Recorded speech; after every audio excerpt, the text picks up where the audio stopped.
Tidak ada kuasa lain yang menghalangi akan setiap pewahyuan Tuhan dan kebenaran Tuhan. Amin.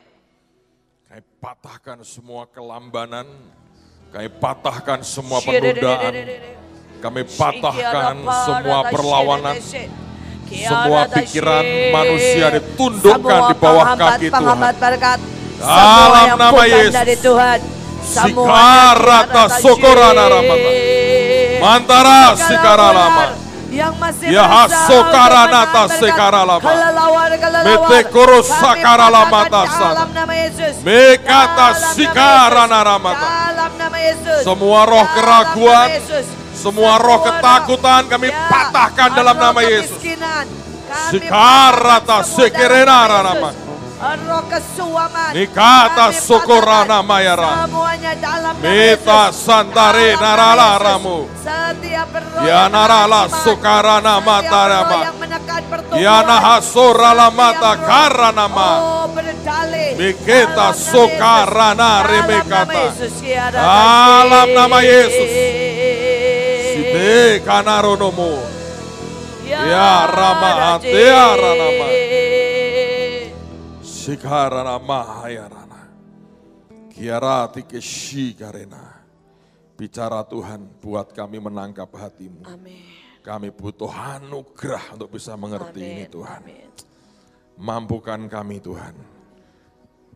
Kemuliaan bagi Yesus Tuhan kami. Di dalam nama Tuhan Yesus. Semua berkata, amin. Silakan duduk saudara.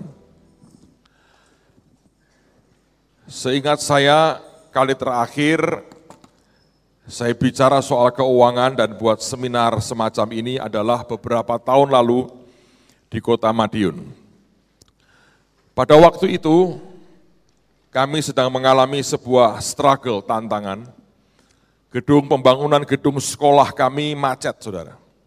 Baru sampai kalau tidak salah lantai ketiga dari 8 lantai. Itu terhenti cukup lama. Kira-kira mungkin 6 bulan kami berhenti. Karena tidak ada keuangan, tidak ada duit sama sekali, dan kami berhenti selama 6 bulan. Pada saat kami ngajar soal keuangan di Madiun itu, pada hari terakhir, siang terakhir, kita buat sebuah tindakan profetis. Semua kebutuhan, tanggungan, dan sebagainya, saya minta semua tulis di kertas, dan kemudian yang punya surat tagihan atau utang suruh bawa semua. Dan hari itu dengan iman kita injak-injak saudara. Saya ikut tulis itu, saya bilang pembangunan gedung sekolah yang macet juga saya tulis, saya injak-injak. Selesai dari tempat itu pulang, apa yang terjadi, beberapa orang betul-betul langsung mengalami dibebaskan Tuhan dan terobosan keuangan. Dan kami sendiri kalau tidak salah dalam waktu nggak sampai 2 hari, tiba-tiba ada seseorang yang memberikan mobil Jaguar-nya, dipersembahkan buat pembangunan sekolah. Dan sejak itu berkat itu mengalir dan kami selesaikan gedung kami. Nanti malam kalau Tuhan izinkan, jadi saudara mesti menyiapkan diri dulu. Nanti malam tulis semua hutang saudara, dan apapun yang sebetulnya harus menjadi kewajibanmu untuk engkau biayai. Nanti malam kita akan buat sebuah tindakan profetis yang berbeda. Tidak akan disuruh untuk nginjak-nginjak, nanti kan ada instruksinya. Saya sendiri, saya akan tulis sangat banyak, karena kewajiban saya sangat banyak. Dan saya mau tulis, dan kita akan buat tindakan profetis, dan mari percaya sesuatu yang ajaib akan Tuhan buat. Saya tidak lakukan ini untuk mengulang yang di Madiun. Tadi pada waktu kita nyembah Tuhan, saya duduk di situ, Tuhan bicara dengan saya. Kamu ingat, sekian tahun lalu di Madiun, kamu lakukan itu dan kamu termasuk orang pertama yang menikmati akan hasilnya. Dan Tuhan berkata, nanti malam engkau buat, walaupun formatnya beda, ajak mereka percaya, maka aku akan berbuat sesuatu dalam hidup mereka. Amen.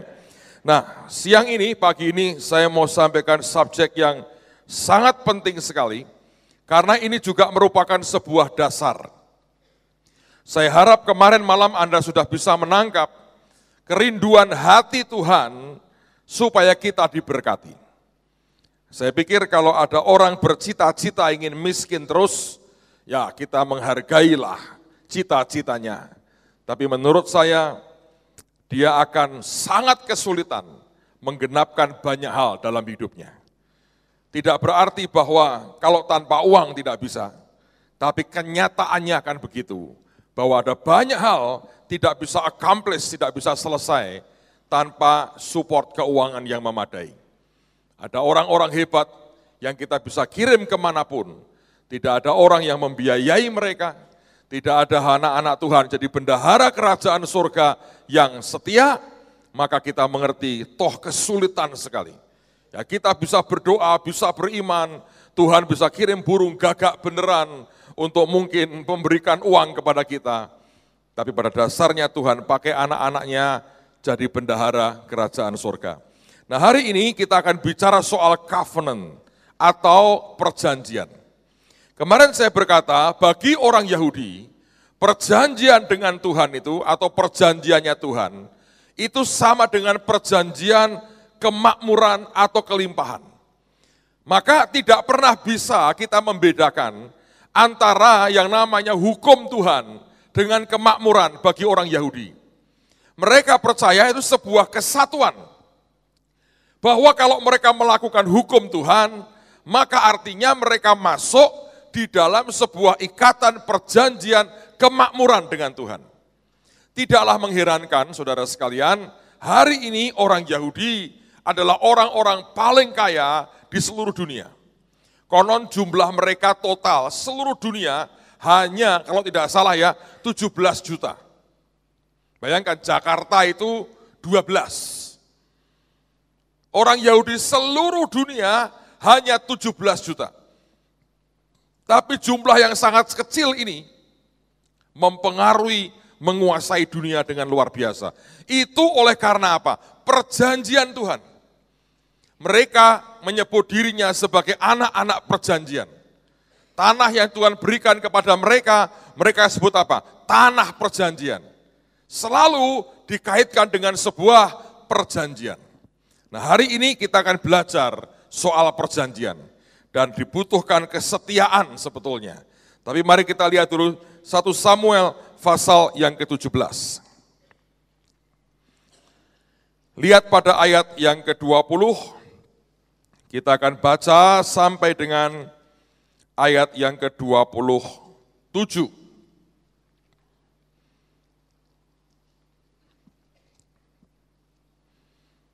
Nah, kita selesaikanlah sampai dengan ayat yang ke-37 lah sekalian ya. 1 Samuel 17, lihat pada ayat yang ke-20. Judulnya perikop ini, Daud tiba di medan pertempuran. Ini perang antara Daud dan Goliat. Lalu Daud bangun pagi-pagi, ditinggalkannya kambing dombanya pada seorang penjaga. Lalu mengangkat muatan dan pergi seperti yang diperintahkan Isai kepadanya. Sampailah ia ke perkemahan ketika tentara keluar untuk mengatur barisannya dan mengangkat sorak perang. Orang Israel dan orang Filistin itu mengatur barisannya, barisan berhadapan dengan barisan. Lalu Daud menurunkan barang-barangnya dan meninggalkannya di tangan penjaga barang-barang tentara. Berlarilah Daud ke tempat barisan, sesampai di sana bertanyalah ia kepada kakak-kakaknya, apakah mereka selamat. Sedang ia berbicara dengan mereka, tampillah maju pendekar itu, namanya Goliat, orang Filistin dari Gad, dari barisan orang Filistin. Ia mengucapkan kata-kata yang tadi juga, dan Daud mendengarnya. Ketika semua orang Israel melihat orang itu, larilah mereka daripadanya dengan sangat ketakutan. Berkatalah orang-orang Israel itu, sudahkah kamu lihat orang yang maju itu? Sesungguhnya ia maju untuk mencemoohkan orang Israel. Orang yang mengalahkan dia akan dianugerahi raja kekayaan yang besar.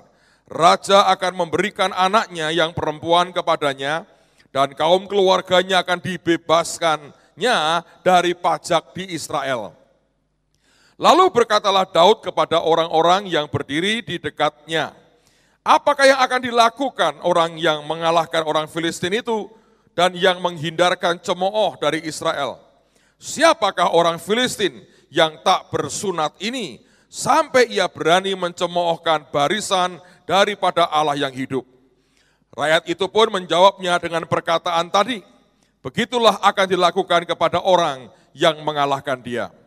Ketika Eliab kakaknya yang tertua mendengar perkataan Daud kepada orang-orang itu, bangkitlah amarah Eliab kepada Daud sambil berkata, mengapa kamu datang? Dan pada siapakah kau tinggalkan kambing domba yang 2-3 ekor itu di padang gurun? Aku kenal sifat pemberanimu dan kejahatan hatimu. Engkau datang kemari dengan maksud melihat pertempuran. Tetapi jawab Daud, apa yang telah kuperbuat? Hanya bertanya saja. Lalu berpalinglah ia daripadanya kepada orang lain dan menanyakan yang sama. Dan rakyat memberi jawab kepadanya seperti tadi. Terdengarlah kepada orang-orang perkataan yang diucapkan oleh Daud, lalu diberitahukanlah kepada Saul, dan Saul menyuruh memanggil dia. Berkatalah Daud kepada Saul, janganlah seseorang menjadi tawar hati karena dia. Hambamu ini akan pergi melawan orang Filistin itu. Tetapi Saul berkata kepada Daud, tidak mungkin engkau dapat menghadapi orang Filistin itu untuk melawan dia. Sebab engkau masih muda, sedang dia sejak dari masa mudanya telah menjadi prajurit. Tetapi Daud berkata kepada Saul, hambamu ini biasa menggembalakan kambing domba ayahnya. Apabila datang singa atau beruang yang menerkam seekor domba dari kawanannya, maka aku mengejarnya, menghajarnya, dan melepaskan domba itu dari mulutnya. Kemudian apabila ia berdiri menyerang aku, maka aku menangkap janggutnya, lalu menghajarnya dan membunuhnya. Baik singa maupun beruang telah dihajar oleh hambamu ini, dan orang Filistin yang tidak bersunat itu, ia akan sama seperti salah satu daripada binatang itu, karena ia telah mencemooh barisan daripada Allah yang hidup. Pula kata Daud, Tuhan yang telah melepaskan aku dari cakar singa dan cakar beruang, dia juga akan melepaskan aku dari tangan orang Filistin itu. Kata Saul kepada Daud, pergilah, Tuhan menyertai engkau. Saudara, ada pertanyaan yang saya ingin ajukan, apakah Anda bisa melihatnya? Sebetulnya motivasi Daud itu melawan Goliat itu apa? Kekayaan. Rohani enggak? Itu rohani enggak? Kalau motivasinya kekayaan itu rohani enggak? Susah toh buat saudara jawabnya. Coba mari jujur dengan diri sendiri, ya. Jujur dengan diri sendiri. Saya mau tanya, kalau seseorang itu punya motivasinya kekayaan, itu rohani tidak? Tidak. Siapa bilang tidak? Orang Jogja, please bicara dengan tenang, saudara. Ya, saya tidak datang dengan tongkat dan cambuk dan hajaran, saudara. Tidak ada pajaknya yang jawab saya. Saya mau tanya, karena ini penting, saudara. Kalau Tuhan tidak bisa memasukkan kebenaran ini di hati saudara, ini perubahan tidak akan terjadi loh. Saya mau tanya begini, kalau motivasi seperti Daud itu rohani apa tidak? Siapa bilang rohani? Coba angkat tangan. Siapa bilang tidak rohani? Angkat tangan. Sebetulnya saudara, Anda harus mengerti gini. Orang Kristen itu menurut saya sih ya, munafiknya luar biasa. Kalau saudara tidak kerja, kalau Anda kerja itu motivasinya apa coba? Memuliakan Tuhan, gombal menurut saya. Cari duit, bener gak? Kalau memuliakan Tuhan gak usah gajian. Begitu kerja selesai nyanyi, kan sama juga tuh, memuliakan Tuhan, gak usah gajian. Enggak digaji pasti protes. Nah, sebetulnya mari kita lihat, dudukkan semua pada proporsinya. bahwa Daud itu mendengar dari orang, kalau siapa bisa mengalahkan Goliat, maka upahnya ini dikasih duit banyak, jadikan menantu raja, keluarganya bebas pajak. Itu kan bukan permintaannya Daud. Itu kondisinya memang seperti itu.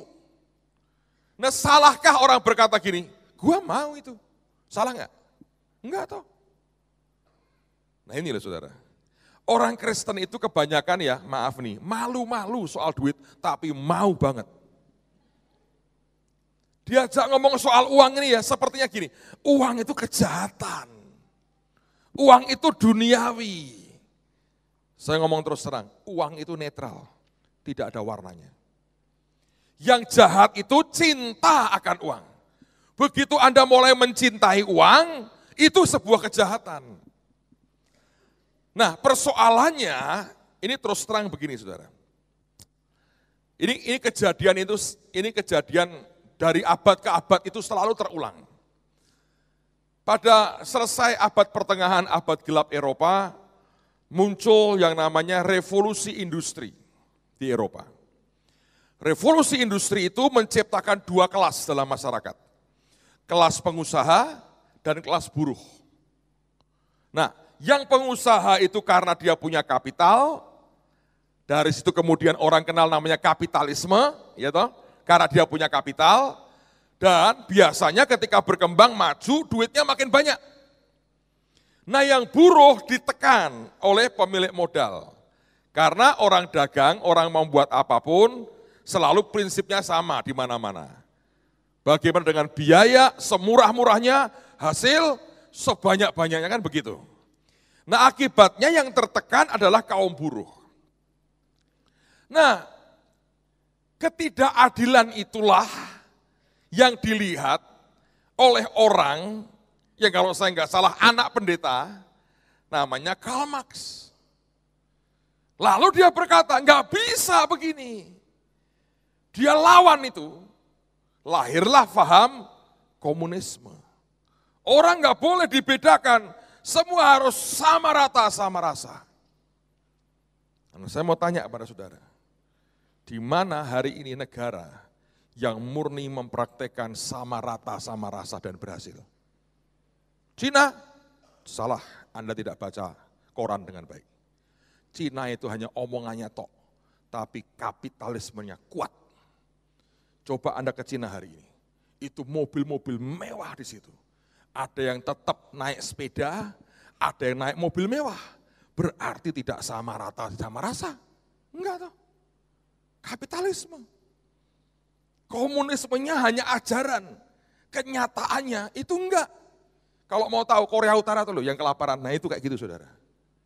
Sebab ini sebetulnya ya soal uang ini orang Kristen ini gawat. Selalu menganggap ini jahat. Karena ini jahat aku enggak mau. Sebagian lagi oleh karena masa lalu, yang kalau kita merasa sebagai kelompok yang katakanlah di masyarakat itu dianggap orang miskin, tiba-tiba ada kepahitan, ada pemberontakan di hati. Nah, tiap kali ada orang kaya itu jadi musuh besar kita. Kita hantam, kita hajar, kita omongin, kita iniin. Dan itu sebetulnya sebuah kesalahan yang mengerikan. Daud, dia datang ke medan perang. Orang ngomong, yang bisa ngalahkan itu, cari menantu raja, kasih duit banyak, bebas pajak. Oh ya, katanya. Terus dia lihat Goliatnya, dia tanya lagi, dapat apa, dapat apa? Duit banyak, menantu raja. Anaknya yang mana? Yang itu, lumayan itu, bebas pajak, seluruh keluarga. Sekeluarga, bapak gue bebas pajak, kakak gue bebas, kamu dia tidak bayar pajak. Oh gitu ya. Kakaknya marah, dia bilang, aku cuma tanya, terus berpaling, tanya lagi sama orang, dapatnya apa kalau ngalahin dia? Sampai 3 kali itu, berarti saking terpikatnya, dia berkata gini, oh gitu ya, dia hitung, duit banyak, menantu raja, bebas pajak, diukur lagi. Berani gue. Saudara, ini fakta ya. Walaupun tidak boleh jadi pengejaranmu seumur hidup. Bagaimanapun Tuhan itu Tuhan yang suka memberi hadiah. kepada anak-anaknya. Saya ketemu dengan satu orang, hamba Tuhan. Dia bangga dengan kemiskinannya. Bangga banget. Berkali-kali kalau membuka dompetnya dipamerkan saya, saudara. Kalau semalam kan dompetnya banyak, ini enggak, tipis kan. Dan bodol, ya. Nih Pak, duit saya cuma 3.000 rupiah Pak. Nanti ini buat saya paling jalan kaki sedikit, mungkin cari angkot atau cari apa terus ke rumah saya Pak, 3.000. Nah di rumah ya enggak ada Pak. Tapi ya ini Pak, kita sebagai hamba Tuhan, saya hidup mengikuti Yesus. Yesus kalau melarat nggak perlu bendahara, saudara, ngerti nggak? Perusahaan kalau nggak ada duitnya, nggak usah bendahara, kantongin sendiri duitnya. Bendaharanya Yesus keren, koruptor lagi bendaharanya, saudara. Namanya Yudas Iskariot. Bacalah kitab. Tapi nanti kalau dia mengalami kesulitan, nabrak. Apakah Bapak berkenan membantu? Loh kalau kamu begitu bangga dengan kemiskinanmu, ya konsekuenlah. Ya kan? Banyak orang gak konsekuen. Kenapa dia begitu bangga? Dia terlalu marah dengan banyak orang kaya yang dia temui. Ini orang yang mengalami penghinaan yang terus-menerus menurut saya. Sehingga sebuah titik dia begitu marah dengan orang yang punya uang. Ada semacam dendam. Nah karena itu dia berkata, saya tidak akan seperti mereka. Kalau mereka kaya, gua melarat. Nah itu kan ngawur toh. Nah itu kenyataan saudara. Orang-orang itu bisa begitu marah. Oleh karena dia merasa bahwa itu tidak pernah dia miliki. Sebaliknya kita lihat Daud. Ini Daud ini yang kelak Tuhan berkata, a man after my own heart. Orang ini sebetulnya orang yang kelak Tuhan bahkan buat perjanjian dengan dia. Dan perjanjian Tuhannya luar biasa dengan Daud. Tapi dia memulai sesuatu dengan yang sangat kelihatannya tidak rohani. Yang dipikir apa? Hadiahnya. Nah hari ini saya mau berkata buat saudara, tidak berdosa loh kalau hidupmu diberkati. Tidak berdosa loh. Sebab Tuhan itu butuh bendahara untuk menyalurkan berkatnya. Oke. Nah kalau Anda semua tidak mau, itu pengedar obat bius dan narkoba berkata, saya mau Tuhan, saya mau. Kamu mengedarkan apa? Narkoba, katanya begitu. Jadi ini uang tidak pernah netral. Uang itu nunggu siapa yang mau memilikinya. Dan pemiliknya lah yang memberikan warna. Jadi kalau saudara ini diam-diam nih punya kepahitan dengan orang kaya, bertobat dulu pagi ini. Karena engkau kepahitan dengan mereka, tidak bakal jadi seperti mereka kebanyakan. Serius sih saudara. Karena engkau menolak, sudah diajak ngomong duit nggak mau. Pendeta ngomong duit marah, ngomong duit terus. Come on. Seberapa kayakah Anda sehingga tidak perlu lagi diajari dari firman tentang berkat Tuhan yang tersedia. Nah, saya ingin lagi menekankan kepada saudara bahwa memang ini kalau tidak hati-hati orang bisa mata duitan, orang bisa kemudian ngejarnya duit. Tapi bukan itu yang Tuhan mau. Dan selalu memang kita mengerti apapun yang diajarkan, selalu manusia ini dagingnya menimbulkan ekses. Apa aja? Saudara ngajar soal kekudusan, nanti ada yang ngajari supaya kudus, pakaian harus putih-putih, sepatu harus putih, kaos kaki putih, kalau perlu rambut putih saudara, supaya kudus. Itu kan ekses sebetulnya. Tidak ada kaitan kekudusan dengan pakaian. Nah, amin. Kalau Anda putih-putih apakah menjamin itu? Sama sekali tidak kan. Anda ngajar soal apa? Apapun lah. Saudara ngajar soal iman misalnya. Nanti ada yang ekses. Itu emasnya Monas diimani, tangkingi tiap hari. Apa saya beriman itu ngimani, rontok ke rumah saya, rontok ke rumah saya. Ada, itu eksesnya. Nah kemudian kita berkata, jangan ngajar iman, ya ngawur toh. Makanya butuh kedewasaan, nangkap kebenaran, tapi Anda tidak boleh sampai kena eksesnya. Memang susah, tapi ini istilahnya saudara, nggak ada pilihan. Oke. Jadi awalnya Daud itu sangat kelihatan tidak rohani, tapi siapa bilang itu nggak rohani? Kalau Tuhan yang memberikan ya ajaib toh. Buktinya dia menang nggak lawan Goliat? Menang toh. Dapat nggak saudara? Dapatlah sebentar. Terus mertuanya jadi rada gila, kerasuan sih saudara. Dikejar-kejar sekian belas tahun. Nah, yang saya mau ajak Anda melihat lebih jauh hari ini adalah bagaimana cara Daud sebetulnya mengalahkan Goliat. Nah orang berkata begini, oh pakai batu Pak, ya itu guru sekolah minggu yang ngajar. Tapi sebetulnya bagaimana caranya, apa yang membuat Daud itu berdiri untuk mengatasi Goliat? Dua hal. Kalau Anda membaca, berkali-kali dia berkata begini, siapa ini? Orang tak bersunat ini. Ya toh? Dia panggil Goliat itu orang tak bersunat. Dia mau berkata begini, ini orang kagak bersunat, kita yang bersunat, yang gak bersunat berani mengatai yang bersunat. Anda tahu sunat itu awalnya dari siapa? Tuhan dengan siapa? Abraham. Ya, dan itu sebuah perjanjian, covenant antara Tuhan dengan Abraham. Dan itu sunat menjadikan Abraham dan keturunannya menjadi umat pilihan Tuhan. Dan ada sebuah ikatan perjanjian antara Tuhan dengan Abraham. Nah Daud berkata begini, lu ya nggak ada ikatan perjanjian dengan Tuhan. Kok berani mengatai kami yang punya ikatan perjanjian dengan Tuhan? Berarti modal pertama untuk mengatasi Goliat dalam kehidupan kita, perjanjianmu dengan Tuhan.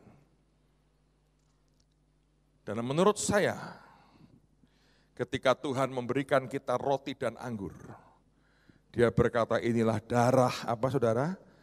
Perjanjian baru. Alkitab kita dibagi antara perjanjian lama dengan perjanjian baru. Ada new covenant, sebuah perjanjian baru. Bukan menghilangkan yang lama, tapi dikuatkan lebih kuat lagi. Kalau yang lama sunat daging, yang baru sunat hati.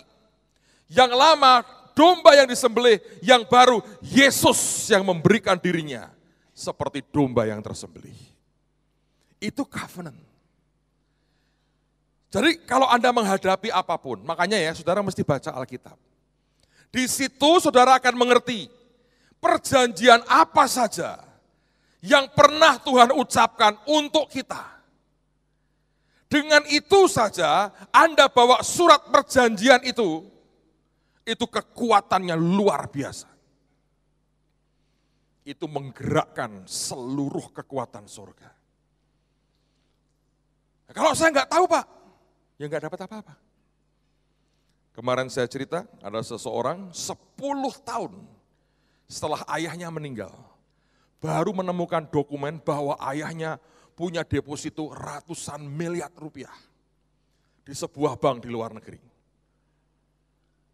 Selama dia tidak tahu 10 tahun itu, dia nggak nikmati apa-apa. Itu duit begitu banyak, dia nggak bisa pakai, dia nggak tahu. Sebab dia tidak tahu perjanjian yang berlaku itu perjanjian yang seperti apa. Begitu dia temukan dokumen perjanjian itu, dia bawa ke banknya, diurus dan diklaim.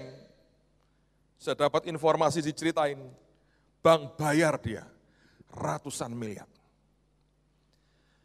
Maka sama dengan Alkitab ini, Tuhan mengatakan, kamu akan mengetahui kebenaran. Apa itu? Kebenaran itu covenant. Semua perjanjian antara engkau dengan Tuhan atau Tuhan dengan saudara. Dan dikatakan kebenaran itu yang kamu ketahui akan memerdekakan kamu. Begitu engkau nangkep ini ya, oh Tuhan dengan aku buat perjanjian, dan dia serius. Saudara. Perjanjian yang dia berikan kepada kita, sebuah perjanjian yang kekal. Jadi kalau kita ngadep Tuhan, kita bisa berkata Tuhan, aku datang dalam nama Yesus, artinya apa? Aku datang dalam sebuah tudung perjanjian yang dimeteraikan oleh darah anakmu sendiri. Dan itu membuat engkau dibenarkan. Bukan karena kita orang baik, tapi karena kita dibenarkan oleh Tuhan. Jadi sebetulnya Daud mengalahkan Goliat itu, dia maju dengan sebuah covenant. Dia maju dengan sebuah ikatan.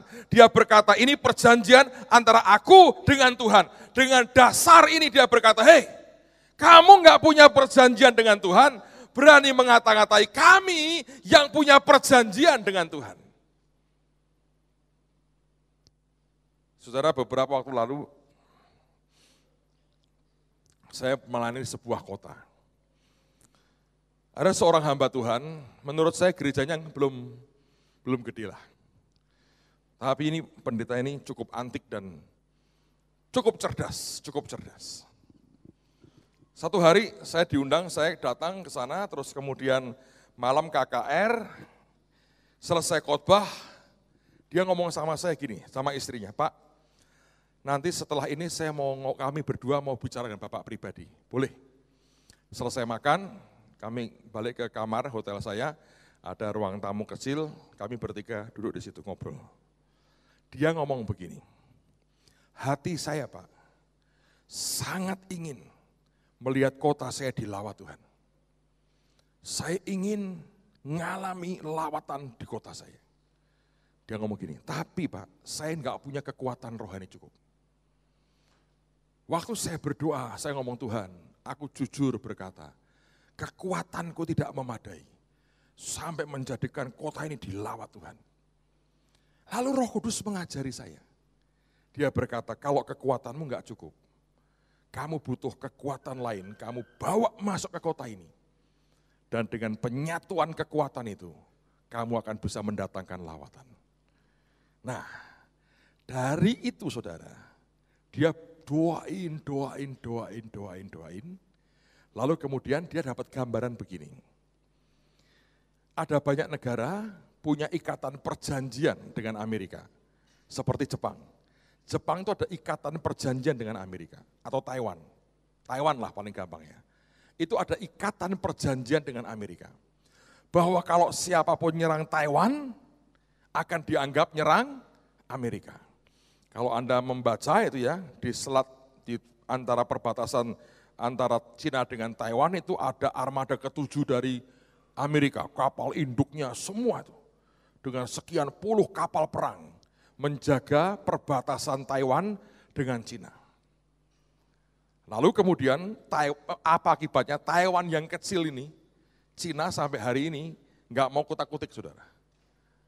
Ya, itu akan jadi sebuah Hong Kong kena, Makau kena, tapi Taiwan belum kesentuh. Karena ada superpower yang masuk, mereka bergabung dan mereka bentengi Taiwan dengan militernya. Lalu kemudian dia berkata gini dengan saya, gini Pak, saya sudah berdoa. Dan dia berkata, saya butuh Bapak.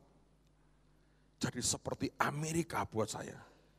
Masuklah di kota ini dan gabungkan kekuatan sampai ada lawatan buat kota ini. Tak pikir nih, bocah kira untuk pinter nih dia bilang. Cara mikirnya begitu. Terus saya diam aja, saya bilang, maksudmu apa? Terus dia ngomong gini Pak, saya mau ini legal terjadi. Saya bilang, loh kan aku sudah datang ke sini hari ini khotbah buat kamu. Enggak cukup Pak, harus ada sebuah tindakan yang legal yang berkata Bapak itu juga ada di kota ini. Caranya piye saya bilang, legal gimana? Dia berkata gini, saya dapat ide, inspirasi dari Tuhan, katanya gitu. Wah, saya bilang, rotok medeni ini, ide dari Tuhan ini. Ide apa?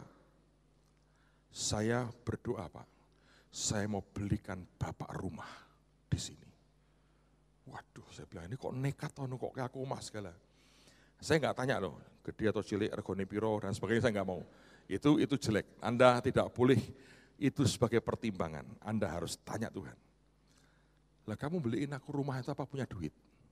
Saya ngomong terus terang, apa betul dari Tuhan? Dari Tuhan Pak. Dasarnya apa? Gini Pak, saya minta beberapa tanda. Satu, harus di kompleks perumahan paling mahal. Lumayan.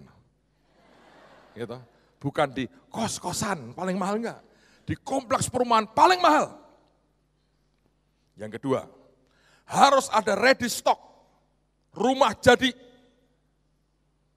Yang ketiga, harus punya duit saya Pak untuk beli.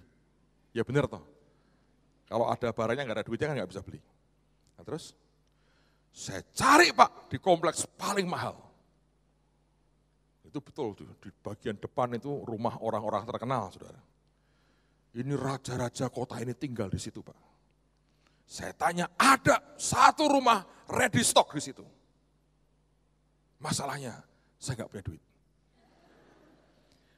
3 tandanya, 2 ada. Yang satu paling vital, duitnya nggak punya.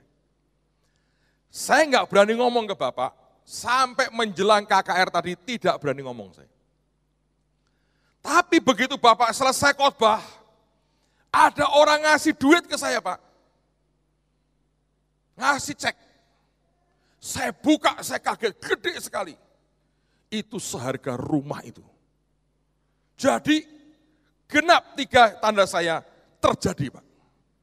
Besok setelah seminar, saya akan bawa Bapak ke notaris, tanda tangan, Bapak punya rumah. Dengan demikian kita bisa berkata bahwa Bapak ada di kota ini dan punya otoritas rohani atas kota ini. Pinter nggak saudara? Mahal tapi, pinter tapi no, ya tak? Pinter. Saya ngomong gini terus, gini ya. Soal mendukungmu sampai satu hari ada lawatan buat kota ini, tanggung jawab saya memang sebagai hamba Tuhan. Tapi soal kamu belikan aku rumah, aku mau tanya Tuhan dulu. Loh Pak, tapi ini Tuhan ngomong jelas. Ya kan kepadamu. Ini kan dua belah pihak, saya bilang. Saya mesti tanya Tuhan, benar atau tidak? Boleh nggak saya terima? Saya mau tanya Tuhan dulu. Dia memaksa, saya bilang enggak. Pokoknya tunggu sampai aku dapat dari Tuhan. Udah saudara, dia pulang, kami doa, dia pulang. Anak-anak saya ikut, saya panggil mereka. Kumpul, anak saya 3 kumpul. Saya pengen ngerti hati mereka, tapi saya sudah tahu Tuhan itu ngomong apa. Langsung saya tahu. Lalu saya ngomong gini, tadi ada hamba Tuhan, Pak Pendeta ngomongin Papi. Ceritain gini, mau membelikan Papi rumah di kota ini. Kompleks paling mahal, ada ready stock. Dan tadi setelah kebaktian ada orang ngasih duit, sehingga dia punya uang, beliin Papi rumah di kota ini. Menurut kalian diterima atau tidak? Saudara, anak saya 3.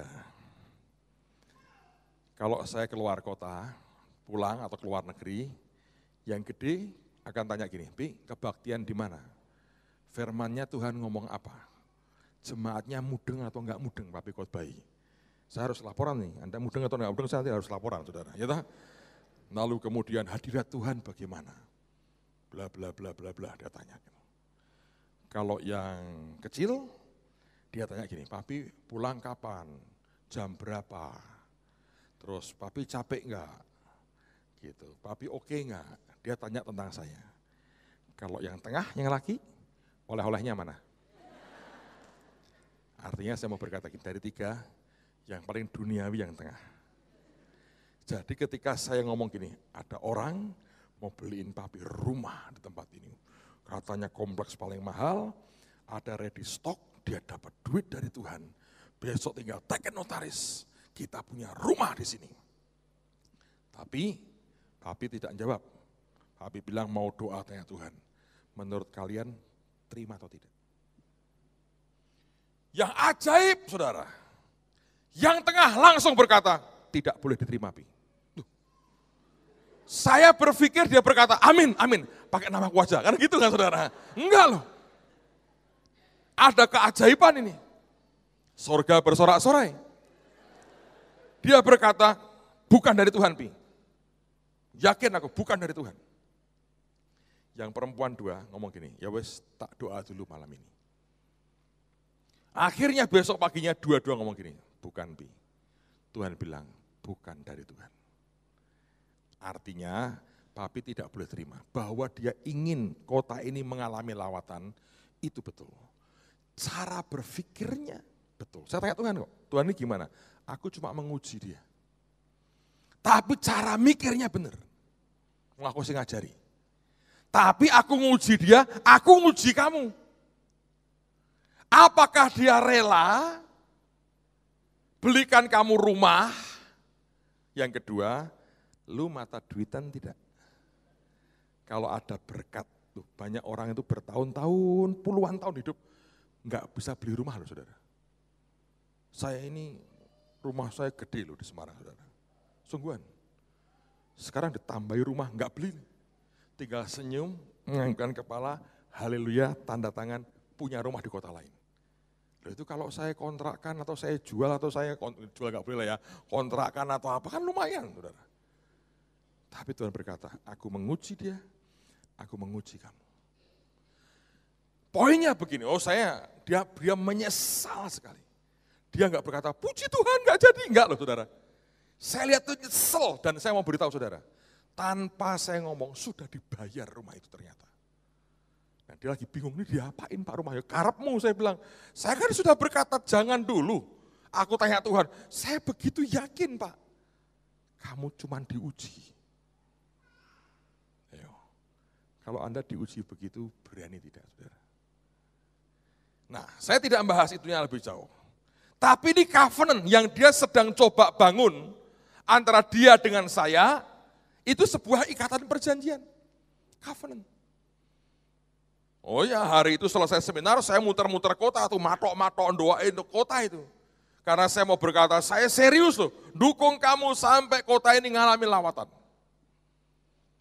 Bahwa terima rumahnya tidak, saudara. Nyesalkah Bapak? Ya enggak tuh ya. Kalau Tuhan bilang tidak, ya tidak. Pada waktu dia ngomong pertama aja saya langsung tahu.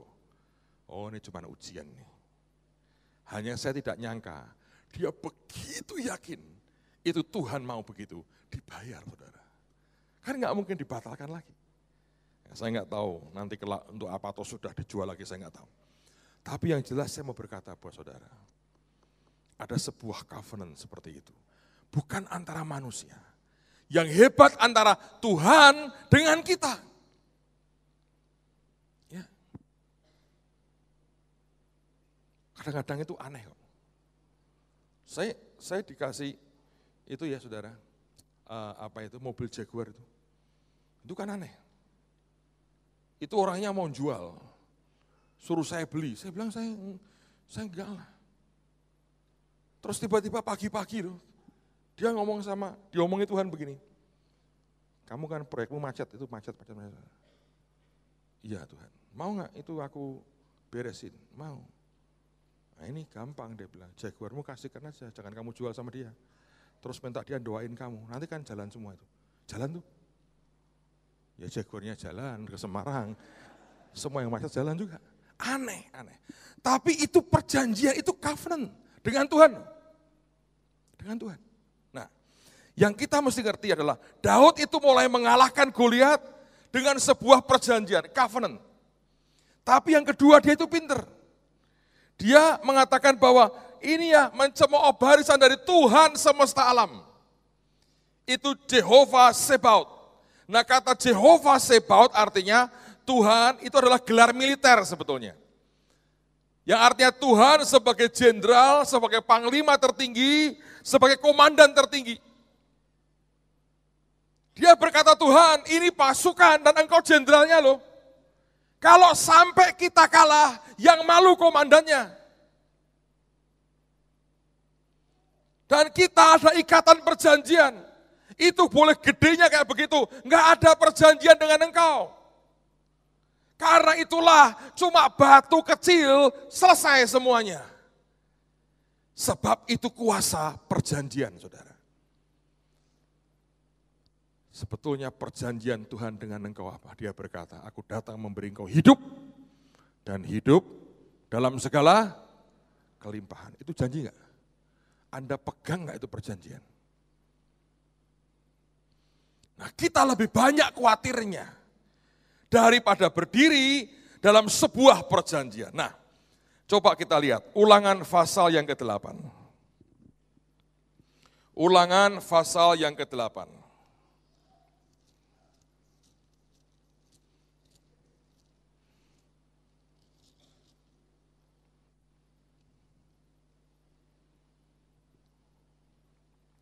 Ayat 17 dan ayat yang ke-18.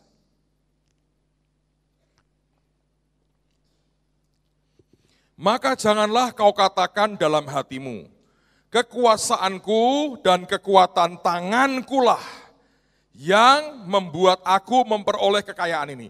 Jadi kita ini kaya diberkati bukan karena kekuatan kita, bukan.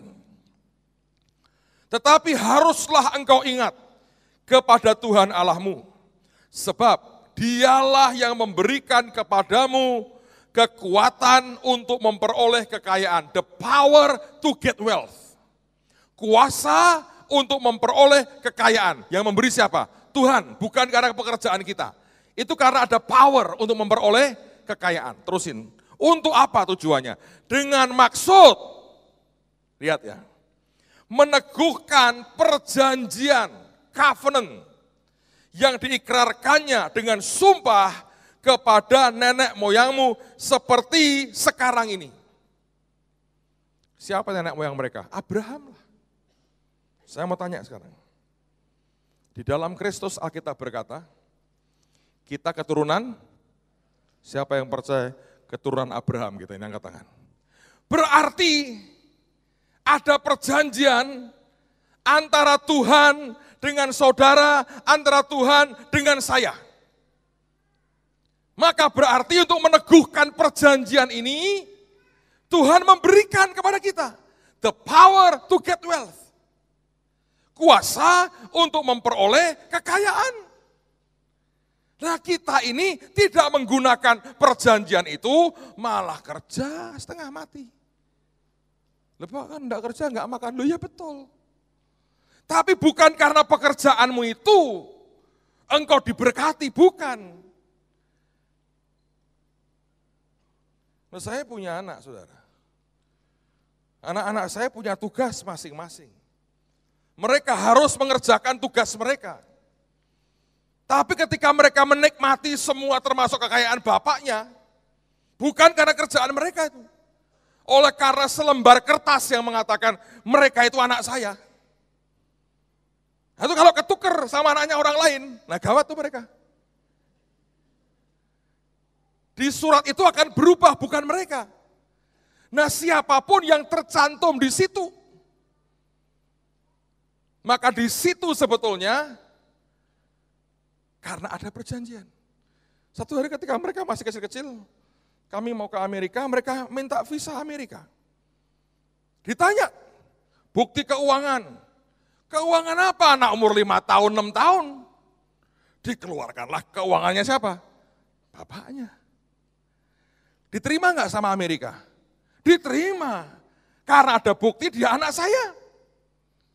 Betul kan, saudara? Nangkep enggak? Anda mesti bisa membedakan loh, antara engkau diberkati dengan hasil jerih payahmu atau karena perjanjian ini. Loh, saya cerita gini lah. Ini kejadian di Surabaya yang dialami oleh Pak Yusak. Ini hamba Tuhannya masih hidup sampai sekarang walaupun sudah berumur. Beliau ini hamba Tuhan suami istri tinggal di Surabaya. Pelayanannya tidak pernah waktu itu ya, di gereja Surabaya enggak pernah. Di gereja desa-desa di Jawa Timur. Satu hari dia nganterin Pak Yusak keluar kota, mobilnya mogok lah dan sebagainya.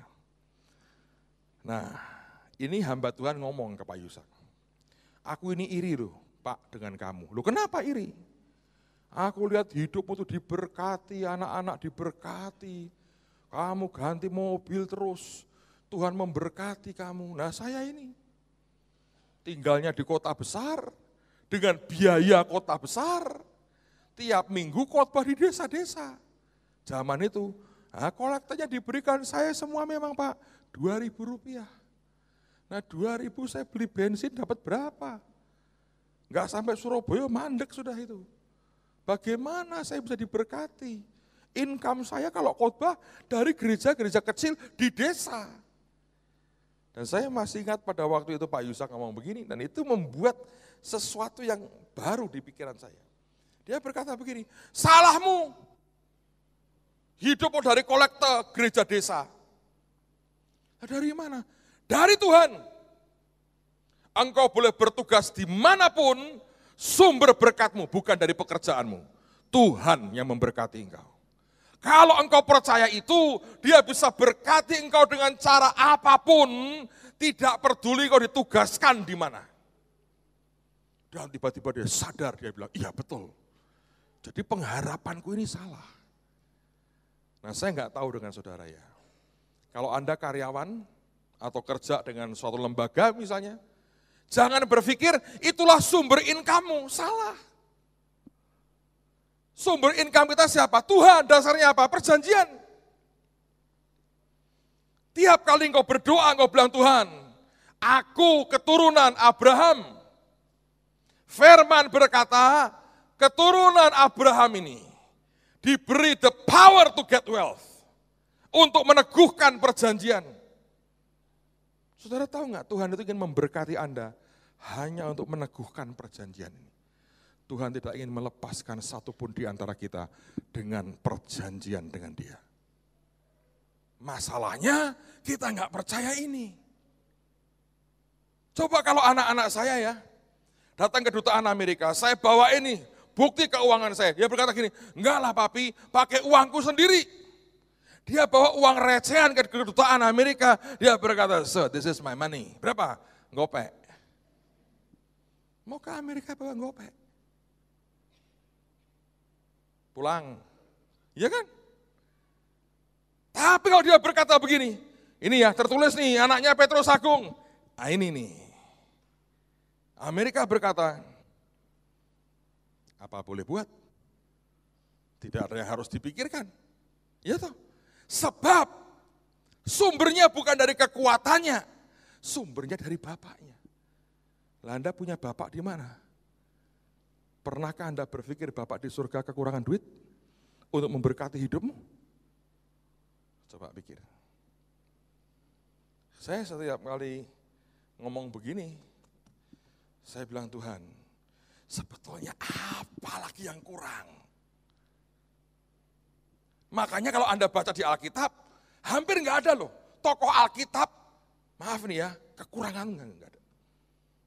Oh ada Pak, Yohanes Pembaptis, itu satu ya, itu panggilan sih. Tapi yang kedua kalau zaman sekarang, pakaian dari kulit, leather, asli, original, bukan plastik saudara. Oh iya loh, pakaian kulit, jaket kulit mahal toh. Jaket kulit mahal, dia jubah kulit, leather, keren. Tapi itu panggilan sebetulnya. Bukan karena dia saking melaratnya, enggak.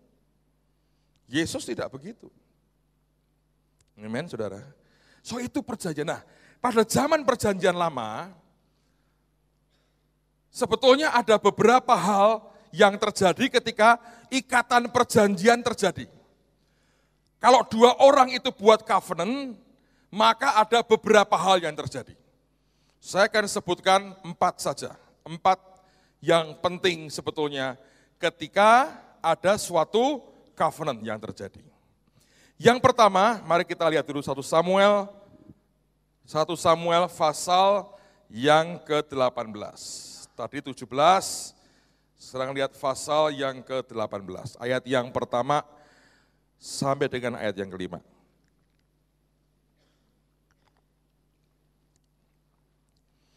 Ketika Daud habis berbicara dengan Saul, berpadulah jiwa Yonatan dengan jiwa Daud, dan Yonatan mengasihi dia seperti jiwanya sendiri. Kabar baiknya ya saudara ya, ketika Bapak melihat saudara berpadu jiwanya, dan Bapak mengasihi saudara seperti dia mengasihi dirinya sendiri. Yohanes 3:16 berkata apa? Karena begitu besar kasih Allah kepada kita, begitu besar. Itu sudah ajaib loh. Orang kayak kita kok dikasih begitu besar. Tahu diri enggak sih saudara? Coba tahu diri sedikit lah. Karena lihat saudara ini begitu besar. Opone.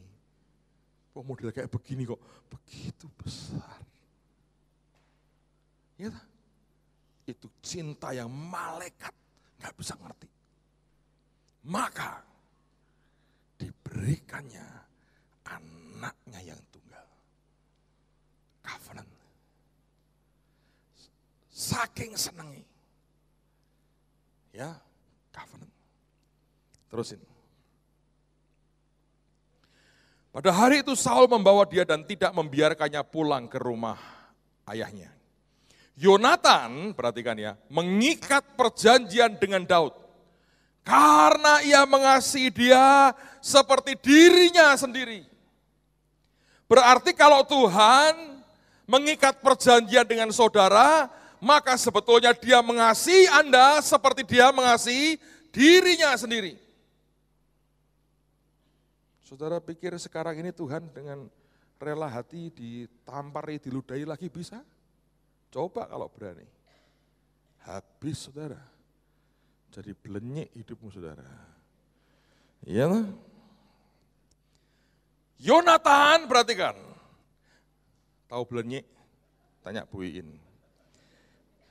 Apa sih belenyek itu? Ikan teri, dia pakai dikom apa? Nah itulah, dikom bawang segala Mesir, terus dikepal-kepal gitu toh.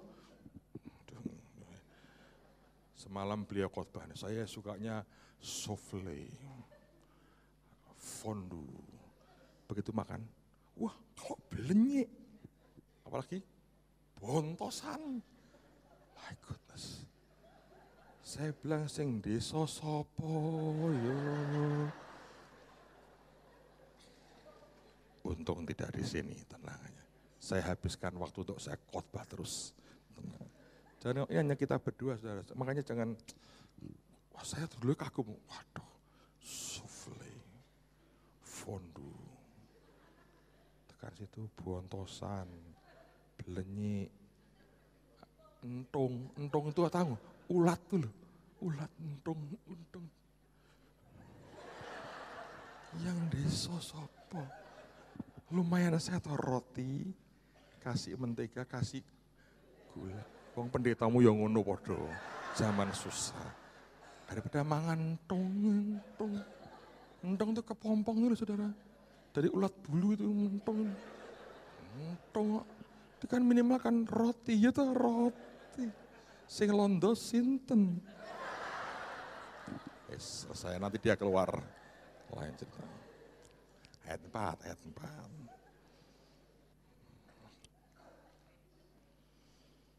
Yonatan menanggalkan jubah yang dipakainya dan memberikannya kepada Daud juga baju perangnya sampai pedangnya, panahnya, dan ikat pinggangnya.